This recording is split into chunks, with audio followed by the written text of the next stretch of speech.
ମୋତେ ଯେତିକି ବୟସ ନୁହଁ ନା, ମୁଁ ତା'ଠାରୁ ଅଧିକ ମାନେ ମଣିଷ ଚିହ୍ନି ସାରିଛି।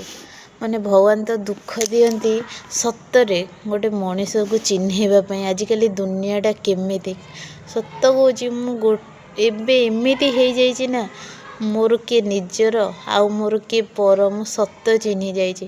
କାହିଁକିନା ଆଜିକାଲି ଦୁନିଆରେ ନା ସମସ୍ତେ ସୁଖ ବେଳେ ତୁମକୁ ଏତେ ଭଲ ପାଇବା, ମାନେ ଏତେ ଟେକିକି ମୁଣ୍ଡ ଉପରେ ରଖିବେ, ଆଉ ଯେତେବେଳେ ଦୁଃଖ ପଡ଼େ ନା, ସେଇ ଲୋକଙ୍କର ରଙ୍ଗ ଏମିତି ବଦଳିଯାଏ ନା।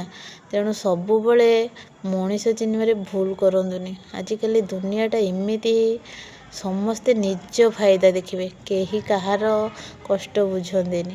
ଆଉ ମଣିଷ ଚିହ୍ନିବାକୁ ଚେଷ୍ଟା କରନ୍ତୁ। ଭଗବାନ ଯେଉଁ ଗୋଟେ ଗୋଟେ ପରିସ୍ଥିତି ଆଣିକି ଦିଅନ୍ତି, ସତ କଥା ମଣିଷ ଚିହ୍ନିବା ପାଇଁ, କିଏ ଭଲ ଆମ ପାଇଁ, କିଏ ଖରାପ। ତେଣୁ ସବୁବେଳେ ମାନେ ଗୋଟେ କଥା ମନେ ରଖିଥାନ୍ତୁ, ଏତେ ବି ଭଲ ହେଇଗଲେ ସତେ ଦୁନିଆ ଫାଇଦା ଉଠେଇଦେବ।